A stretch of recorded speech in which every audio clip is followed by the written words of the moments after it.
যুক্তরাষ্ট্রের রাজধানী সহ ৩ অঙ্গরাজ্যে এনআইডি সেবা দেবে ইসি।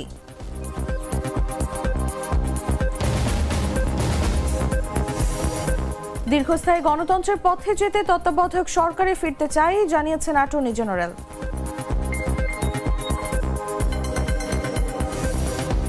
বাহরাইনে বাংলাদেশিদের ভিসা সহজ করতে আলোচনা।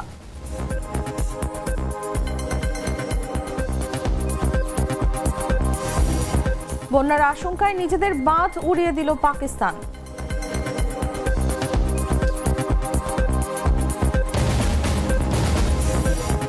র্যাকেট ভাঙা ও বাজে আচরণে বড় অঙ্কের জরিমানা মেদভেদেভের।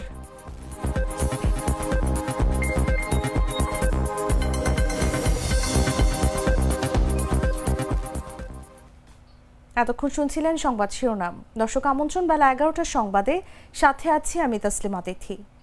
লাল সরিষার দানা থেকে তৈরি হয় প্রাণ সরিষার তেল, আসল ঝাঁঝে আসল স্বাদে। চলে যাচ্ছি পুরো খবরে।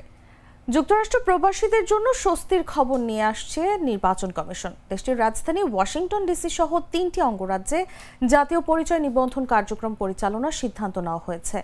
এরই ধারাবাহিকতায় Washington DC, New York, Florida, Miami ও ক্যালিফোর্নিয়ার লস অ্যাঞ্জেলসে এই কার্যক্রম চালু করা হবে। 4টি স্থানে প্রচুর বাংলাদেশি বসবাস করেন।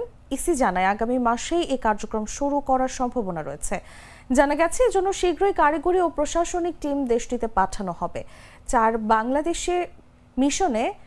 বাংলাদেশ মিশনে 4টি কারিগরি টিম গিয়ে দূতাবাসের কর্মকর্তাদের প্রশিক্ষণ দেবে, আর 2টি প্রশাসনিক টিম যাবে তাদের কার্যক্রম তদারকি করতে। ইসি সচিব আক্তার আহমেদের নেতৃত্বাধীন টিমটি নিউ ইয়র্ক ও ওয়াশিংটন ডিসিতে যাবে। এনআইডি মহাপরিচালক এএসএম হুমায়ুন কবিরের নেতৃত্বাধীন টিম যাবে মায়ামি ও লস অ্যাঞ্জেলসে।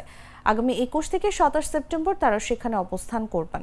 19 সেপ্টেম্বর দেশ ত্যাগ করে ফিরবেন 29 সেপ্টেম্বর।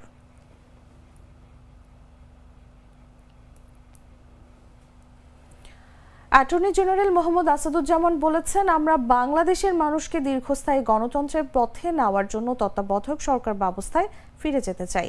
তিনি বলেন, আমরা মনে করি ত্রয়োদশ সংশোধনী বাতিলের রায় সংবিধানের মৌলিক কাঠামোকে আঘাত করেছে।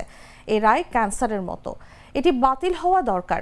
তত্ত্বাবধায়ক সরকার ব্যবস্থা ফেরাতে সর্বোচ্চ আদালতে বুধবার আপিল শুনানির দিন ধার্যের পর সাংবাদিকদের প্রশ্নের জবাবে তিনি এসব কথা বলেন। অ্যাটর্নি জেনারেল বলেন, এরই মধ্যে প্রমাণ হয়েছে যে তত্ত্বাবধায়ক সরকার ব্যবস্থা বাতিল হওয়ার কারণে আমাদের নির্বাচন ব্যবস্থা, গণতন্ত্র, ভোটাধিকার ও আইনের শাসন সহ দেশের সাংবিধানিক প্রতিষ্ঠানগুলো ধ্বংস হয়ে গেছে। আগামী 21 অক্টোবর আপিল শুনানিতে আমাদের প্রার্থনা থাকবে ত্রয়োদশ সংশোধনী বাতিলের রায়টি বাতিল করে বাংলাদেশের মানুষের গণতন্ত্রের দ্বার উন্মোচন করে দেওয়া।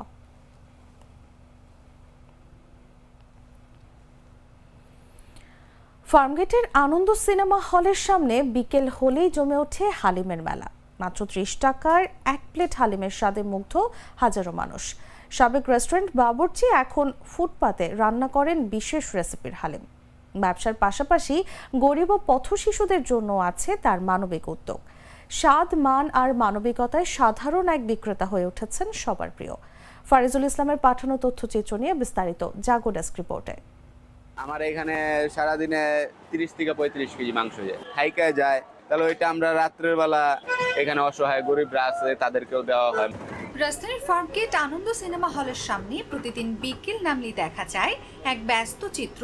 ফুটপাতে লম্বা লাইন, সবাই অপেক্ষায় 1 প্লেট হালিমের জন্য। দাম মাত্র 30 টাকা, কিন্তু স্বাদে ও মানে এই হালিম জিতেছে হাজারো মানুষের মন।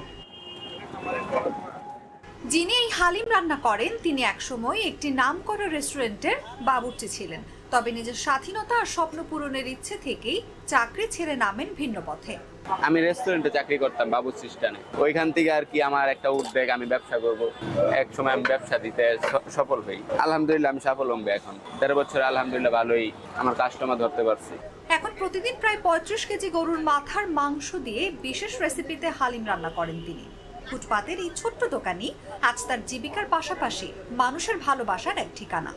না, আমাদের সীমিত লাভ, কি আমাদের সেল বেশি, লাভ কম। আমার এখানে সারাদিনে 30 থেকে 35 কেজি মাংস যায়। আমরা গরুর মাথা দিয়ে বিক্রি করি, গরুর মাথার গোস্ত, এগুলো সবকিছু মিক্স করে আমরা কম দামে ছাড়তে পারি, দিতে পারি কাস্টমারদেরকে। আমি এখানে আজকে 1.5 বছর যাবত ব্যবসা করি, আলহামদুলিল্লাহ ভালোই বলে।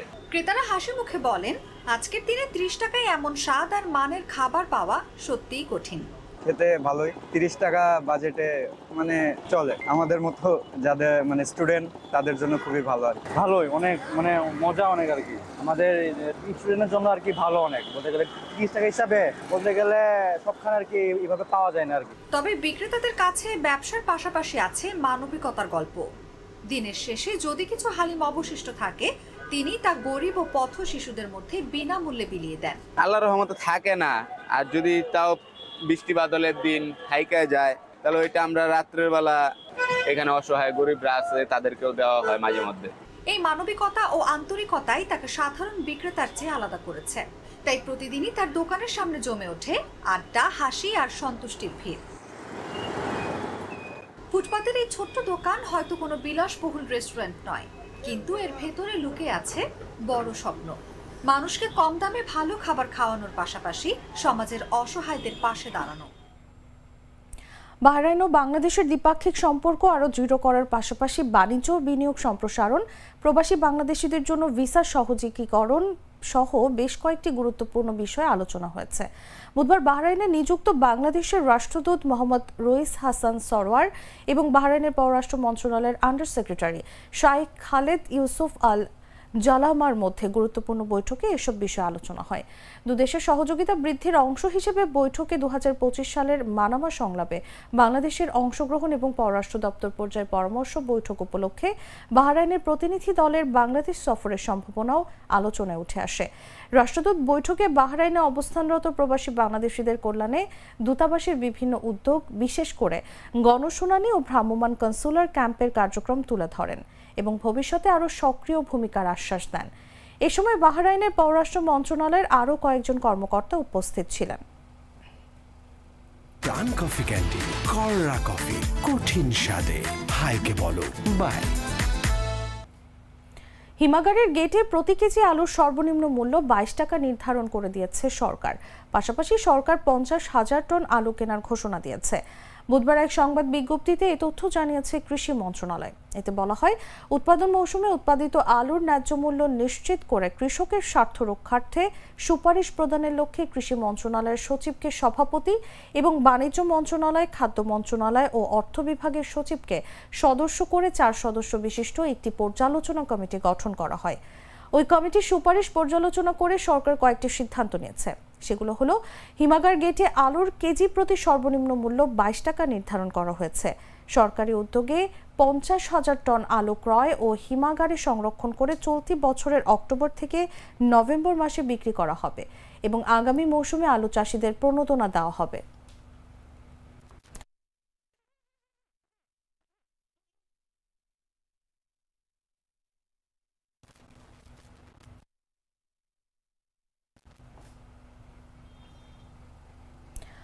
রংপুরের ভ্যান চালক শাহজাহান মিয়ার স্বপ্ন পূরণ হয়েছে মেয়ের সাফল্যে।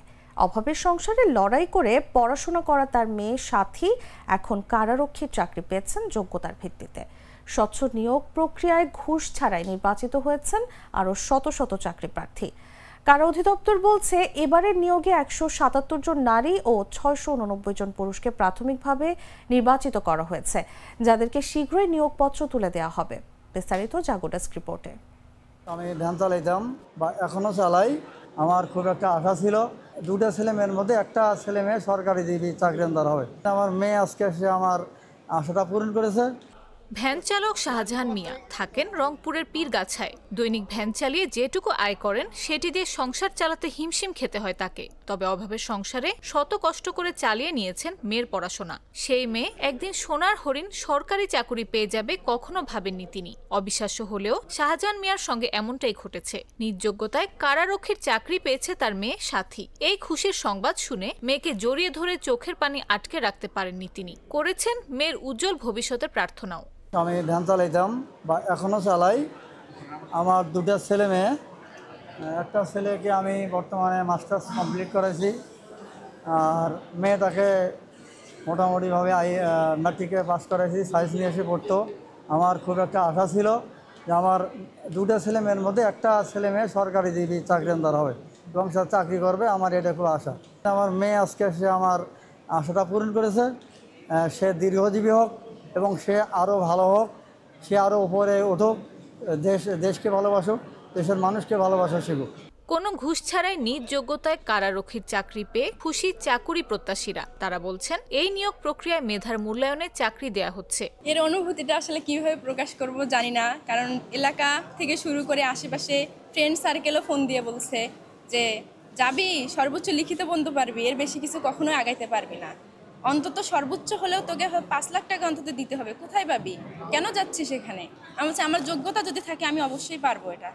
এবং ওদের কথা কখনোই শুনি নাই, নিজের ইচ্ছায় আব্বুকে বলছি আব্বু ইন্টার পরীক্ষা দিতে যাবো না, যদি যোগ্যতা থাকে এই চাকরিটা আমি পারবো, তুমি আমার উপর দোয়া করবা আমি যেন সফল হতে পারি।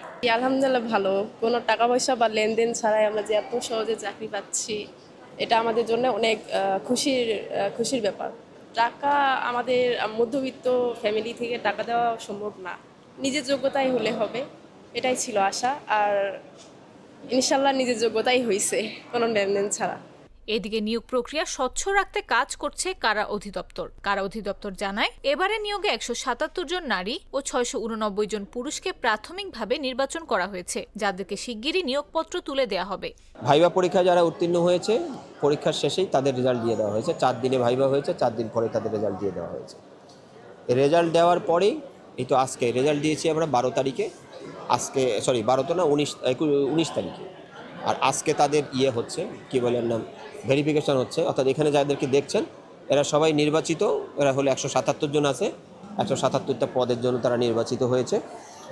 আর আগামীকাল থেকে ছেলেদের হবে, ছেলেদের জন্য নির্বাচিত হয়েছে, চূড়ান্তভাবে নির্বাচিত হয়েছে 689 জন। এদের নিয়োগ প্রক্রিয়া আগামী 3 দিনের মধ্যে আমরা 31 তারিখের মধ্যে শেষ করে ফেলবো।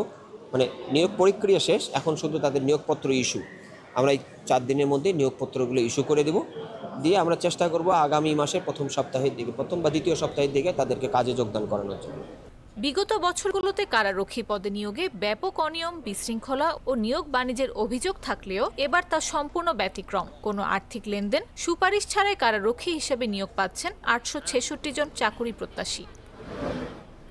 রোজকার সাধারণ খাবার এখন হবে অসাধারণ। প্রাণ স্বাদের মশলা, স্বাদ বাড়ায়, ঘ্রাণ ছড়ায়। জানাবো আন্তর্জাতিক সংবাদ।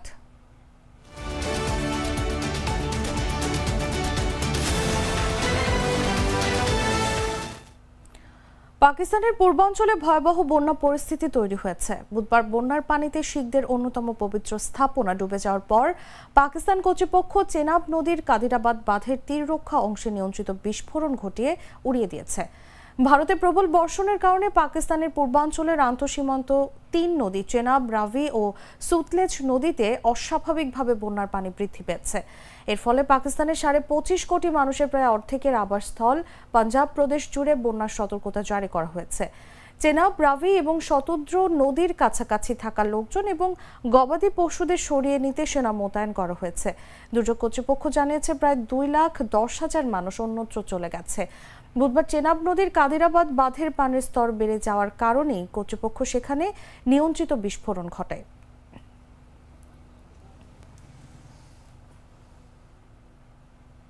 জানাবো খেলার খবর।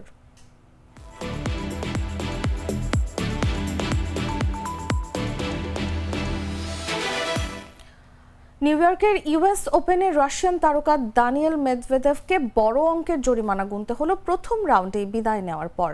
বুধবার টুর্নামেন্ট কর্তৃপক্ষ জানিয়েছে ম্যাচ চলাকালীন আচরণবিধি ভঙ্গ, র্যাকেট ভাঙার কারণে তাকে মোট 42,500 মার্কিন ডলার জরিমানা করা হয়েছে, যা তার টুর্নামেন্ট থেকে পাওয়া প্রাইজ মানির 1/3 বেশি। প্রথমে অখেলোয়াড় সুলভ আচরণের জন্য $30,000 কাটা হয়, পরে র্যাকেট ভাঙার ঘটনায় যোগ হয় আরও $12,500। ম্যাচ শেষে সাইডলাইনে চেয়ারের র্যাকেট আছড়ে ভেঙে ফেলেন 2021 সালের ইউএস ওপেন চ্যাম্পিয়ন মেদভেদেভ। ঘটনার সূত্রপাত হয় রোববার রাতে লুইস আর্মস্ট্রং স্টেডিয়ামে। ফরাসি প্রতিদ্বন্দ্বী বেঞ্জামিন বনুচি তৃতীয় সেটে 5-4 গেমে এগিয়ে থেকে ম্যাচ জয়ের মুখে ছিলেন। এ সময় এক ফটোগ্রাফার হঠাৎ কোর্টের ভেতরে ঢুকে পড়েন। চেয়ার আম্পায়ার গ্রেগ অ্যালেন্সওর্থ তাকে সরিয়ে দিয়ে বঞ্জিকে আরেকটি প্রথম সার্ভ করার সুযোগ দেন। এই সিদ্ধান্তে ক্ষিপ্ত হয়ে পড়েন মেদভেদেভ।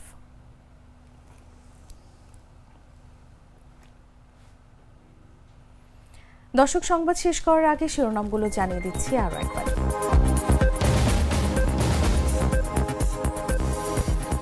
যুক্তরাষ্ট্রের রাজধানী সহ 3 অঙ্গরাজ্যে এনআইডি সেবা দেবে ইসি।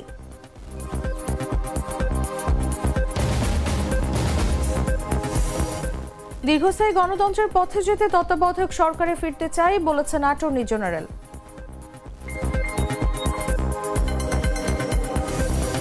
বাহরাইনে বাংলাদেশিদের ভিসা সহজ করতে আলোচনা।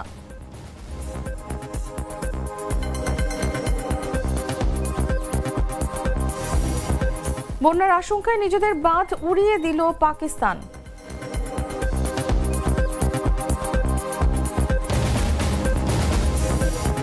এবং র্যাকেট ভাঙা ও বাজে আচরণে বড় অঙ্কের জরিমানা মেদভেদেভের।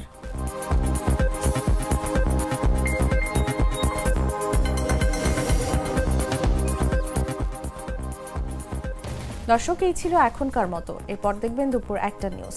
প্রতি মুহূর্তে সর্বশেষ খবর জানতে ভিজিট করুন jagunews24.com। ফলো করুন আমাদের ভেরিফাইড ফেসবুক পেজ এবং সাবস্ক্রাইব করুন জাগো নিউজের ইউটিউব চ্যানেল। ধন্যবাদ সবাইকে।